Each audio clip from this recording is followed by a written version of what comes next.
Extreme Monsters, Book 2. What's with Wulf? Chapter 2. Where's Wulf? Jinx groaned and opened her eyes. She was lying on her back, staring up at the garage ceiling. Val was draped over one of the rafters with Bela tangled in his hair. Val opened his eyes. "What happened?" he asked in a shaky voice. "Good question," Jinx muttered. She sat up and looked around. The place was a mess. Workbenches were upended. Equipment lay in pieces on the floor. Tools poked out to the walls at odd angles. Trophies were scattered all over. Steiner and Mumford were lying nearby, out cold. As Jinx watched, Steiner groaned and Mumford opened his eyes. "At least we're alive," thought Jinx. She started to piece together what happened. She remembered that Wulf had the spell book and wand, that he was pretending to do magic, and then there was a flash of light. Jinx looked around frantically. Her book and wand lay abandoned in opposite corners of the garage, but Wulf wasn't there. Wulf was gone. The side door to the garage was opened just a crack. "Wulf must have gone inside," said Mumford. "Which means he hasn't magicked himself out of existence," Jinx thought, with a sigh of relief. The four friends went out to take a look. No Wulf. Val and Steiner checked inside Val's house, while Jinx and Mumford went next door to check Jinx's house. Wulf wasn't there. They asked Jinx's neighbor, Mrs. Watson, who was outdoors planting flowers in her garden, if she'd seen Wulf go by. She thought she remembered seeing him go that way, she told them, pointing toward Wulf's house down the street. Together they trotted to Wulf's house. No one was home. "We can't have been unconscious long," Val told his team as they trudged back to Val's garage. "He can't have gone far." But Jinx knew that Wulf could skate like lightning if he wanted to. He could be so far away they'd never find him. She paced around the garage as Steiner reassembled his bike. "But why would he leave?" Mumford asked. "Does he think we're mad at him?" "Nah," said Steiner. "He's lost his temper and done crazy things plenty of times. We'll forgive him, like we always do." "It would be more like him to be mad at us," muttered Jinx. "At me." She bit her lip. "I called him irresponsible and dissed the roller coaster he's so wild to save. And I grabbed your book away from him and told him he was out of line.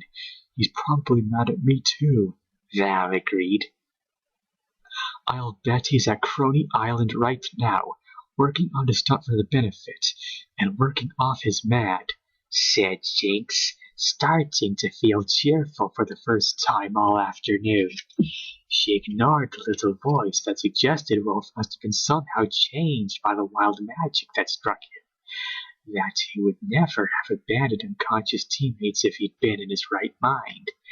Leaping to her feet, Jinx said, "I'll run next door and grab my skates. We'll go find him." Jinx sped across town on her inline skates. Skating wasn't her favorite sport. She preferred the rush of the sled-like street luge.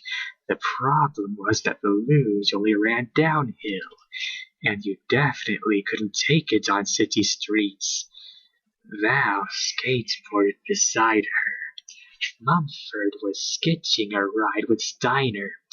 2 feet were placed squarely on his board and one bandage attached to the back of the BMX bike. The extreme monsters sped toward the entrance to the Crony Island amusement park, flashed their passes at the human guard who grinned and waved. them through, then wheeled straight for the rickety old coaster and the nearby demo area. Wulf wasn't there either. What now? Jinx asked. Feeling more and more anxious, they searched the Monstery Valley Extreme Sports Park. No Wulf. They peered in the window of Mr. Cool's ice cream and beet juice parlor. No Wulf. They whizzed past the Pendant Towers building, owned by their arch-enemy Damon Christopher, who also owned the extreme sports group known as Team Pendant. Wulf couldn't be in there, could he? Asked Jinx, pointing worriedly at the soaring structure. Steiner snorted. Wulf knows the score. He'd never go near that place. Steiner would know. He'd been Team Pendant's BMX motocross ace, actually more like its prisoner, until Val made a bet with Damon Christopher that freed Steiner from his Pendant contract. Jinx shrugged. As far as the extreme monsters were concerned, Team Pendant only existed to advertise Damon Christopher's shoddy sports products.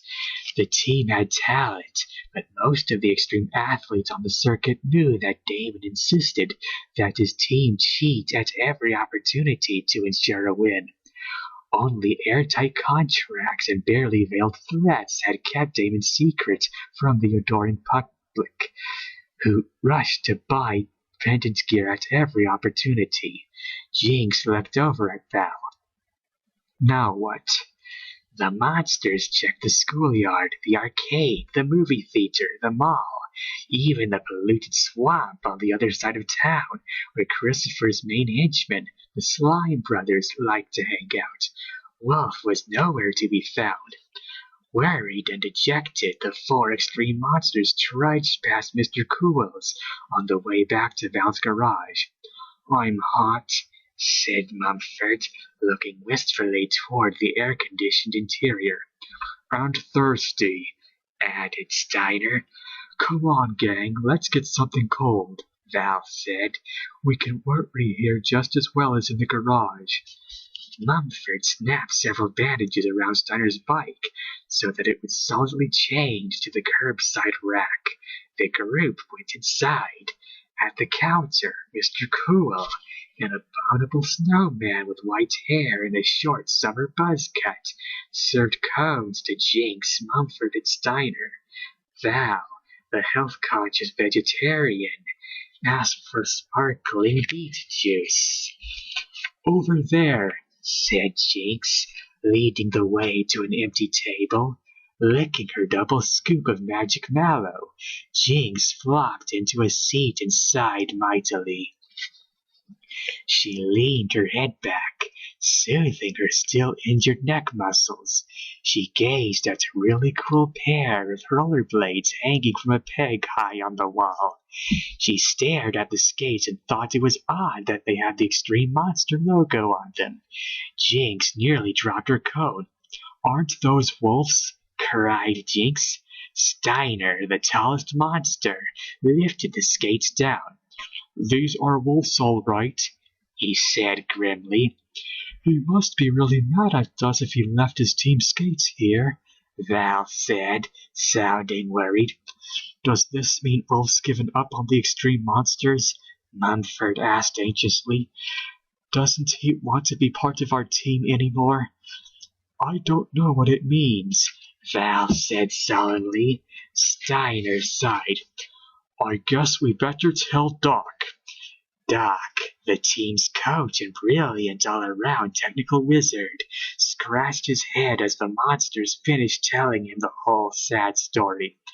I don't see a problem, he said. Lycanthropes, of which werewolves are a species, are night creatures. Once the moon comes out, Wulf will settle down. He'll turn up tomorrow at Crowley Island, operating at full capacity and eager for a practice and photo session. You'll see. Wulf would do anything to save that roller coaster. Doc chuckled. Even forgive the four of you. Jinx sighed. A gangly man with silver hair and a bristling mustache was the smartest man she knew. He had invented many of the devices used in extreme sporting, including neutralizer wristbands that repressed the monster's special powers, so that humans and monsters could compete together as equals. He was a technical genius in every aspect, but as a man of science, he was less knowledgeable in the ways of magic, and often underestimated how tricky they could be. Even for his skates, there was no sign. Except for his skates, there was no sign of Wulf, and this told Jinx there was every reason to worry. The next morning, Doc drove his laboratory utility vehicle through the entrance to the Crony Island amusement park and onto the demo lot set up beside the roller coaster. Steiner, who had no parents and lived with Doc, jumped down from the passenger seat and greeted Val, James, and Mumford. "Wolf's not here?" Steiner asked as he offloaded his bike from the back of the van. Val looked around. "Not yet," he said. Doc swung down from the driver's seat. "Wulf didn't miss practice. Wulf won't miss practice. He'll come." Doc smiled. More photographers and reporters than he had expected were converging on the extreme monsters, eager for interviews and pictures to promote the upcoming benefit. "Why don't you four work on your routines while these nice folks take your pictures?"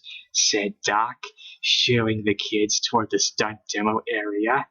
At that moment, a Cyclops reporter for the Monster Times shouted out, "Where's Wulf?"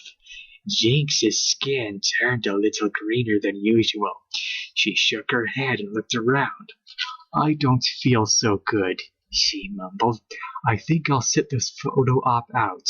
Jinx walked over and took a seat on a bench. The other monsters went through their routines without much spirit. Val showcased parts of his skateboard demo. Steiner did the requisite hot dogging on his BMX. Mumford demonstrated his big wall-style speed climbing. And Jinx sat in the stands, playing with her wand. The photographers took a lot of pictures. The reporters asked a lot of questions, about Wulf mostly, which made Jinx's stomach hurt even more. She wondered if the reporters knew a secret the extreme monsters didn't. Jinx's head swiveled constantly, searching for Wulf, so she was the first to notice the stretch Hummer pulled onto the demo lot. "Who's that?" Jinx called out to the others. Val, Mumford, and Steiner quit their routines to turn and stare at the Hummer. As it slowed to a stop, they saw the Team Pendant logo on its side. "This is our photo op," Val muttered angrily. "What's Team Pendant doing here?" The passenger door of the Hummer opened. As the extreme monsters gaped, out stepped Wulf. His normally floppy hair was slicked back and partially covered by a gold beret. His sunglasses were studded with jewels, and a pearl earring dangled from one ear. The macho bling-bling dangling from his neck set off his gold lame vest. The reporters made a beeline for the Hummer. Snap! Whir went the cameras as Wulf struck pose after pose beside the Team Pendant logo, the very image of cool.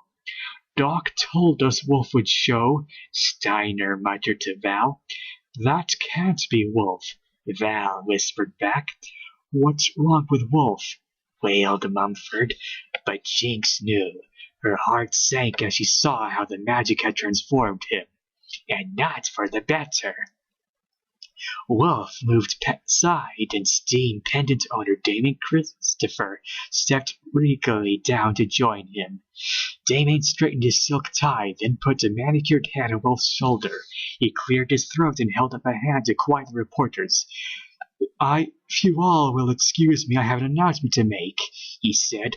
"Wulf has left the Extreme Monsters. From now on, he'll compete as Team Pendant Superstar Blader."